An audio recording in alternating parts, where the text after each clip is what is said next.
Hey everyone, today I would like to introduce you to Natron, which is a free and open source compositing software that lets you create awesome VFX and motion graphics for your videos. I'll go over some basics that will help you get started using this program. So we're going to take a look at the user interface, working with nodes, keyframing, and rendering your projects. And now, without further ado, let's get right into it.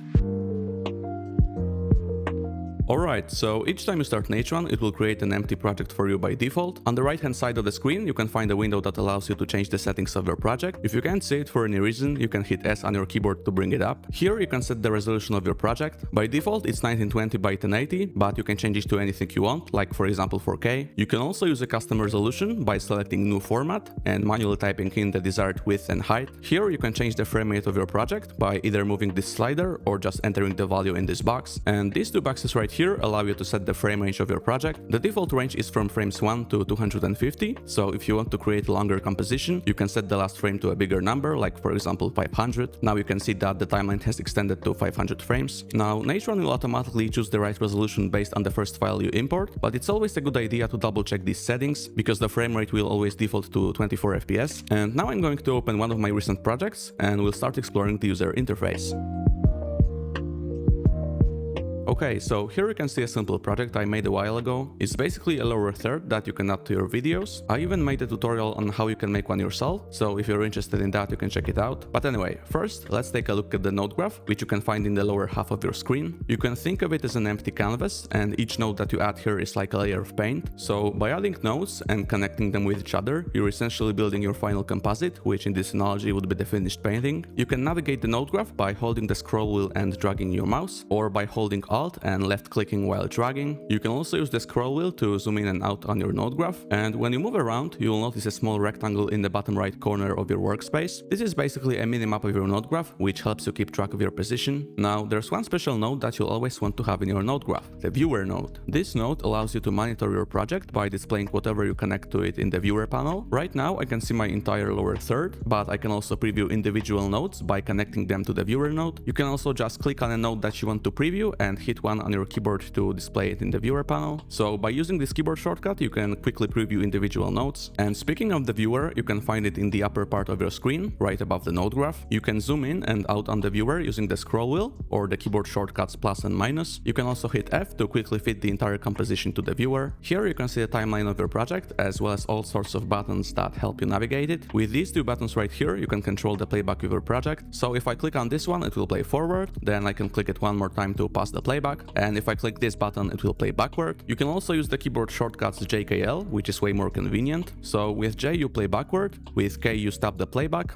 and with L you play forward. These two buttons right here allow you to move one frame at a time, which you can also do using your arrow keys, left to move back and right to move forward. If you want to quickly scrub through your timeline, you can just click and hold left mouse button and move your mouse around. Okay, now let's say that I just want to preview a specific part of this animation, like for example the moment when these two boxes with text slide in. So what I can do is go to the frame when the animation starts and then click this button on the left side of the timeline to set an in point, and then I'm going to place my playhead at frame 55, which is when the animation ends, and click on this button right here to set an out point. And now when I start the playback, you'll see that it's looping the part between these 2 points that we've set, which are indicated by red triangles. Looping is the default playback mode, but if you want, you can change it to bouncing by clicking on this button right here. And as you can see, now the playhead is bouncing back between these 2 points. Alright, I'm going to zoom out on the timeline with the scroll wheel and set the playback range to the entire project. This time I'm going to use the keyboard shortcuts, so I'm going to go to frame 1 and press Alt-I to set an in point, and then I'll go to frame 150 and hit Alt-O to set an out point. Now we're going to take a look at the toolbar on the left hand side of the screen. Here you can find all the nodes available to you grouped into various categories. So for example, here is the draw category. When you click on it, you'll see the menu with all the draw nodes, and if you select one of them, it will appear in your node graph. The toolbar is actually a great starting point if you want to learn Natron. By going through all these nodes and experimenting with them, you can get familiar with the available tools, which makes it easier to realize all the cool VFX ideas you have. Now, there's also another way of adding nodes. By pressing tab on your keyboard, you can open the node selection menu and search for a particular node. For example, I'm going to search for a ramp node and then hit enter. As you can see, it has been added to my node graph. And finally, some nodes can be added with keyboard shortcuts. Some examples include T for transform, M for merge, O for roto, B for blur, color, C for color correct, and G for grade. Now we're going to take a look at the properties panel, which you can find on the right hand side of the screen. This is a place where you can adjust the parameters of the nodes that are in your node graph. So let's say that I go to the toolbar, grab a text node, and press 1 on my keyboard to open it in the viewer. Now when I go to the properties panel, you'll see that a new window has opened, which allows you to modify this text as you wish. You can even see that this label that says text3 matches the one in the node graph, so this is how you know which node you are modifying. So now I can adjust all these parameters as I want. For example, I can change the text to say something else, I can change the font, pick another color, change the rotation, scale, and so on. You can also hold Control when moving the sliders to make more precise adjustments. Some nodes also have on-screen controls that allow you to modify them directly in the viewer panel. So instead of using these sliders or typing in the desired value in these boxes, you can use this gizmo to adjust the position of the text, change its rotation, or even make it skewed. Now, if you want to adjust the properties of any node in your node graph, you can just double-click on it, and you'll see a new window pop up in the properties panel. By default, you can have up to 10 different nodes opened here, which can quickly get difficult to navigate. To stay organized, you can close unused panels by clicking this X button in the corner or hovering over a specific panel with your mouse and pressing the escape key. And what you can also do is open the general preferences with Shift S, go to the user interface tab and set the maximum number of open settings panels to a lower number, like 2 or 3. Let's save our preferences. And now when I keep double clicking on nodes to open their properties, you'll see that I will always have only the 2 most recent windows opened at a time. So before we move on to the next section, I'd like to show you how customizable the Natron's interface is, as you can really arrange it however you want. First, you can click on edges between various panels and drag your mouse to resize them. For example, I can grab this edge right here and make the properties panel smaller, or click on this edge and resize both the node graph and the viewer. You can also float each pane and move it around, which you may find helpful if you're using multiple monitors. And if you want to go back to the default layout, you can go to the Layout tab in the top menu and select Restore Default Layout. By pressing space on your keyboard, you can toggle full screen mode for each window. For example, you can quickly full screen the viewer for a better preview of your composition, or full screen the node graph if you get lost while working on a big project. And finally, in the top left corner of each window, you will find this icon with 3 rectangles. Clicking on it gives you some additional ways of customizing your layout. For example, I can horizontally split my viewer window, then go to this new empty pane and add a second viewer here. And now you can see that we have 2 viewers, which we can use for previewing 2 different nodes at the same time. So now you should feel more comfortable navigating the user interface of Natron. We still have 2 more panels to go through, that is the curve editor and the dope sheet, but I'm going to talk about them once we get to keyframing. And now I'm going to show you how you can import media files to Natron.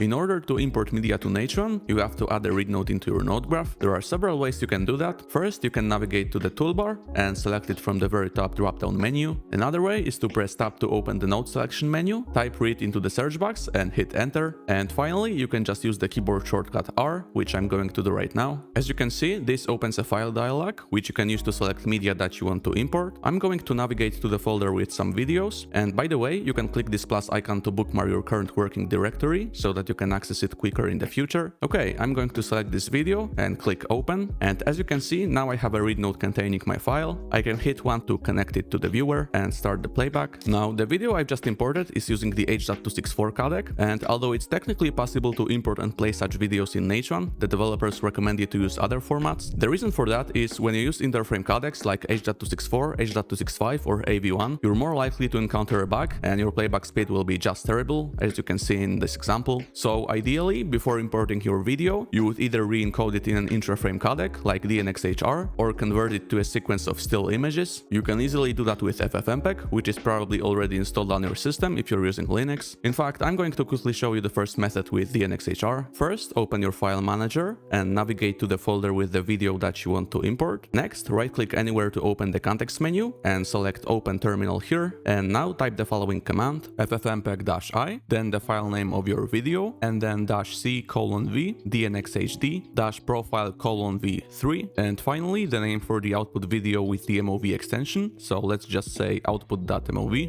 Once you're done, hit enter and wait for a while until the video gets converted. Okay, the video has been successfully re-encoded. Now I can go back to Natron and import it using a read node.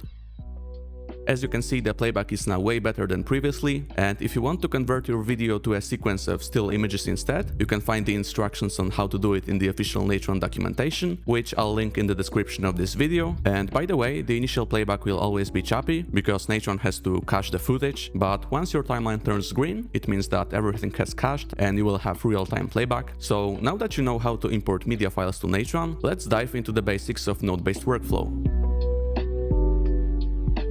So you might be already familiar with the layer-based workflow, which can be found in various video and photo editing programs, and the reason why it's so popular is because it is very intuitive. For example, if you import some images to your project, then each one will have its corresponding layer. By moving these layers up or down, you can change the order these images are stacked on each other, and if you want to add some effects or filters, you can do that by applying them to a particular layer. Now, with nodes, things are a bit different, because instead of stacking them, you connect them with each other to form a flowchart. So it doesn't really matter where you choose to put them in your node graph, because what determines their order is the way you connect their inputs and outputs. You can think of each node as a set of instructions that help you accomplish a certain task. For example, a read node loads a file from your disk into the current project. Here I have two read nodes, each one containing an image. Now let's say that I want to put the penguin on top of this snowy background. In order to do that, I would have to use a merge node. To put it simply, merge node basically takes whatever you connect to its A input, so in this example an image of a penguin, and puts it on top of whatever goes into its B input. So in our example, it's this snowy background. So as you can see, by using a merge node, we have successfully put the penguin on top of that other image. And what's more, you can go to the properties of that merge node and change the operation mode to get a different result. By default, it's set to over, which simply puts one image over the other, but you can select any other mode from this huge list right here. So for example, I can select mask, which will make the background image appear only within the shape of the penguin. Then there is the stencil mode, which is sort of the opposite, as it cuts out the part of the image where the penguin is. And what else do we have here?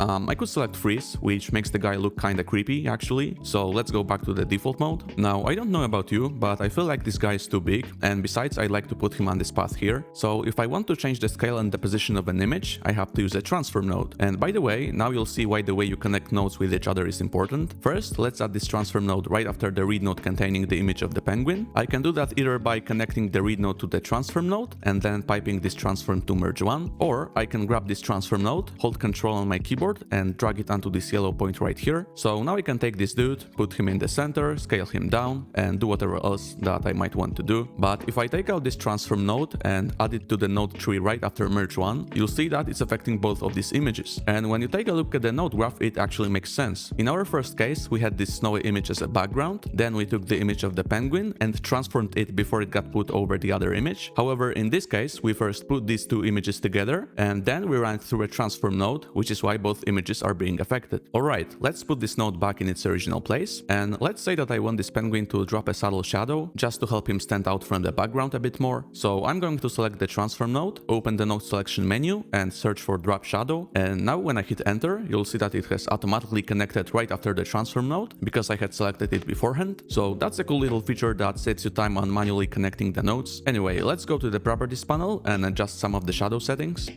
Okay, so now that we've added the shadow, the little dude looks just a bit more interesting. And what's cool, you can see how each effect you add affects your composition by selecting a node and hitting D on your keyboard to toggle its preview. So if you disable a node, you'll see that it's crossed out. And if you were to render this project as it is now, the shadow wouldn't be included in the rendered image. So if you use this shortcut for previewing certain effects, always make sure to turn everything back on before rendering your project. And by the way, if you want to remove a node from your node graph, you can simply select it and press either delete or backspace on your keyboard. Now, what's cool about nodes is the fact that you can reuse them multiple times without having to create any copies. So let's say that I want to give our guy a penguin friend. First, I'm going to add another merge node, since we're going to put another image over this composition. And now, if I wanted to, I could copy and paste all of these nodes, connect them to this merge, and I would have two penguins. But that would be kinda inefficient, because we're giving the program more instructions that it has to process. As you remember, each node is basically a set of certain instructions. So here's the cool part. I can grab the A input of this merge node instead, and connect it to this group of nodes, and now I can just add another transform node right before merge 2, and I can use it to control the other penguin, which is really efficient because we're performing all of these instructions just once, and we still have control over the other penguin. For example, I could grab something like hue correct and change some of his colors to make him look different, or if I wanted to, I could make him glow for whatever reason.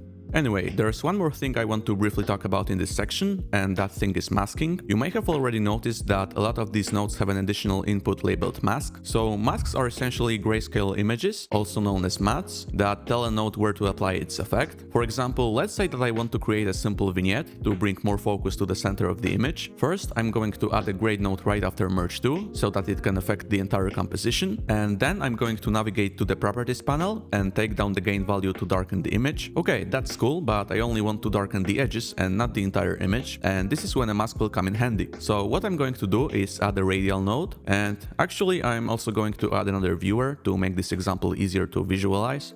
Alright, so we have our composition open in the left viewer, and in the right viewer you can see the radial node that we're going to use as a mask. So here's the deal. The bright parts of this matte indicate the area where the effect will be applied. White is where the effect will be fully applied, black is where the effect won't be visible at all, and anything in between is where the effect will be partially visible. If I now grab the mask input of the grade node and connect it to the radial node, you'll see that it's exactly how it works. I can adjust this effect however I want, but it will always be limited by this mask. Now I'm going to navigate to grade properties and tick this box right here to invert the mask. This basically makes it work the other way, so the effect is applied where the black is, and the white part is where the effect isn't visible at all. And now I can modify this radial shape to adjust the visibility of the grade effect.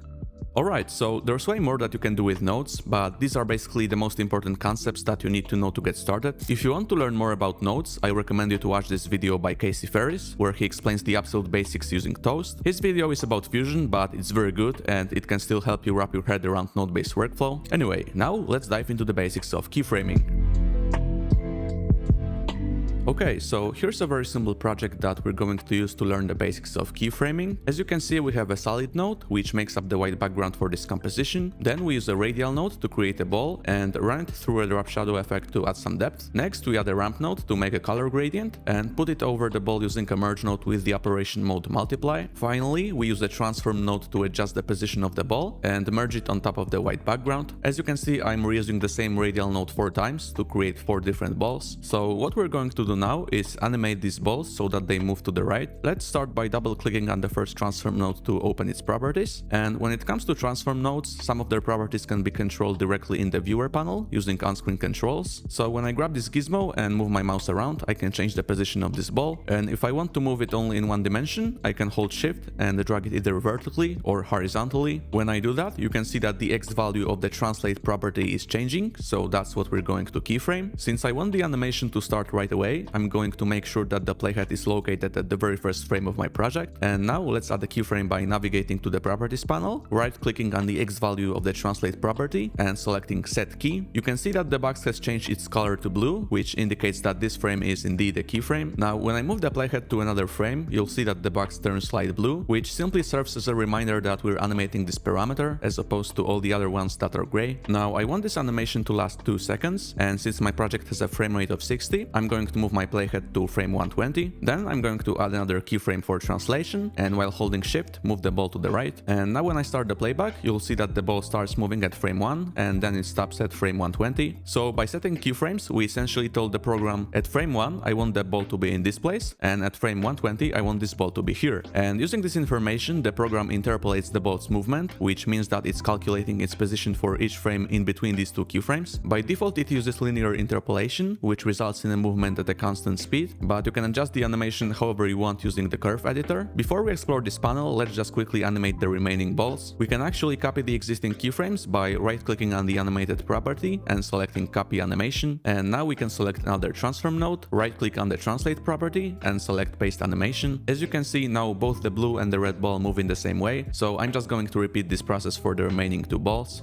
Alright, now I'm going to open the curve editor by clicking on this tab right here. On the left hand side of the screen, you can find a menu with all the nodes you have selected that contain any keyframes. For example, here's the transform 1 node, which controls the position of the blue ball. When I click on it, you'll see the animation curve for the translate property. So all the graphs that you will find in the curve editor basically show you how the value of a certain property changes over time. You can see that at frame 1 the X translation value is -732, and then it steadily increases until it reaches 673 at frame 120. 120, and since this curve corresponds to the movement of the ball, we can modify it to affect the pace of the animation. So I'm going to leave the blue ball as an example of linear interpolation, and we're going to tweak the movement of the remaining balls. Let's start by selecting the graph for transform1_2, which controls the position of the red ball. Now let's say that I want to make this movement more natural, because in real life you don't just go from full speed to no movement at all in a split second. So what I can do is select these two keyframes, right click to open the context menu and change the interpolation mode to horizontal, which by the way can be done quicker with keyboard shortcuts Ctrl+A and H. And now when I start the playback and take a look at the graph, you'll see that the red ball is slowly gaining speed at the beginning of the motion, and then it gradually slows down, which again just makes it look more smooth and natural. Now aside from using these interpolation modes, you can also manually adjust the graph by clicking on any of its points and moving the handles. You may notice that these handles work a bit differently than the ones found in Fusion or After Effects. For example, you can't just drag them past a certain point, and that's because Natron doesn't rely on Bezier curves, at least for now. So if I wanted to make this graph even smoother, the workaround would be to just add more keyframes by double-clicking on the curve and adjusting its handles instead. Okay, now let's select the graph for the transform1_3 node, which controls the movement of the green ball, and try modifying it in a different way. Let's say that I want this ball to start moving very quickly and then easily slow down. To do that, first I'm going to smooth out the graph with H, and then I'm going to grab the right handle of the first keyframe and drag it up like that. Now when I start the playback, you'll see that we get yet another type of motion. Finally, let's select the last transform node that controls the yellow ball. This time I want the ball to start moving very slowly until it reaches its full speed at the last frame. So once again, I'm going to smooth out the graph with H, except that now I'm going to grab the left handle of the second keyframe and drag it down like that. And here's the animation we get. So as you can see, all of these balls start moving at frame 1 and stop at frame 120, but modifying the graphs in the curve editor allowed us to affect the movement of each ball. In this example, we animated the ball's position, but you can use the same methods to keyframe any parameter you want, like rotation, scale, skew, and so on. Before we move on to the next section, let's take a look at one more panel, that is the dope sheet. So the dope sheet basically allows you to adjust the timing of your animation by offsetting the keyframes in time. On the left hand side of the screen, you can see a menu similar to the one you can find in the curve editor, and here you can see the timeline with all the keyframes you have. So let's say that I like the overall movement of the green ball, but I want it to start moving half a second later. What I can do is click on the right node in the menu on the left to select all keyframes, and then just grab any of them and drag it 30 frames to the right. And now when I start the playback, you'll see that the green ball starts moving at frame 30 and stops at frame 150. If you want, you can also offset individual frames, but keep in mind that doing so will also modify the animation curve, which in turn will affect the overall movement. Alright, so hopefully this example helps you understand the very basics of keyframing, and now let's see how you can render your projects in Natron.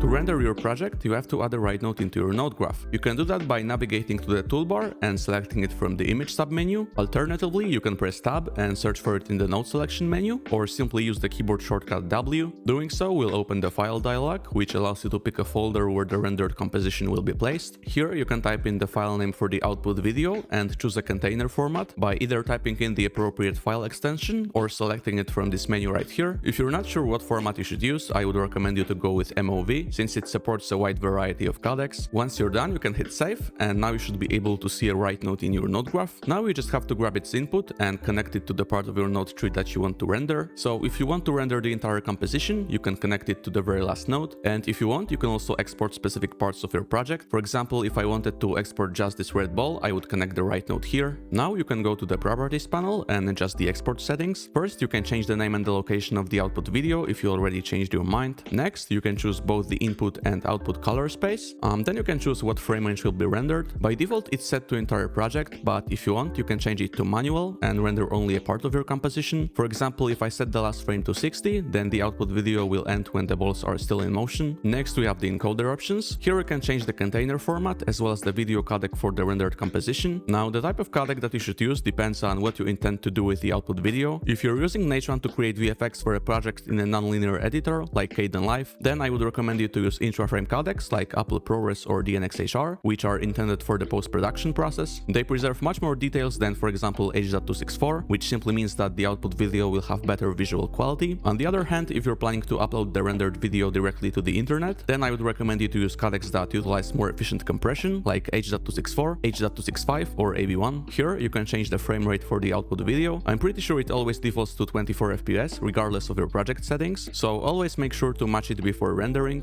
finally, you can choose the preferred pixel coding format as well as the bit depth. And if you're using a codec that supports the alpha channel, you can choose to enable it by ticking this box right here. And once you've chosen the right settings, all you have to do is just click the render button and wait until your project gets rendered. Alright, the rendering has just finished, so I'm going to open my file manager and navigate to the right folder. And as you can see, my output video is here, so I can now play it back to see how it looks. Now, rendering this project went really smoothly because it was a very simple composition. However, when you try to render a bigger project in Natron, there's a chance that you might encounter some bugs. So now I'm going to give you some tips on what you can do to try avoiding these errors. First, press Shift-S on your keyboard to open the Preferences menu and go to the GPU Rendering tab. Here you can enable OpenGL rendering and increase the number of OpenGL context. The more threads your CPU has, the higher number you can safely set here. Once you're done, you can save your preferences, and now the rendering process should be a bit faster. Another thing that you can do if you experience rendering bugs is utilizing DiskCache nodes, which allow you to pre-render parts of your composition. You can find this node by navigating to the toolbar and opening the submenu with an ellipsis icon, and then you can click on it to add it to your Nodegraph. Next, you can connect it to any part of your node tree that may require some heavy processing. Then go to the properties panel, change the frame range of this node to project frame range, and finally click the pre-cache button and wait for it to finish. So if you're experiencing some issues with exporting your project, I would recommend you to examine your node tree and add as many DiskCache nodes as needed before rendering your project with the right node. So these were the essentials of Natron. I wanted to cover as much as I can in a single video, but I've still barely scratched the surface, so I recommend you to play around with this software on your own. If you have any questions, you can let me know down in the comments and I'll try to answer them. Though I want to let you know that I'm not some kind of expert, I'm just a learning enthusiast, probably like many of you guys. Anyway, thank you for watching this video, I hope you found it helpful, and I'll see you guys in the next one.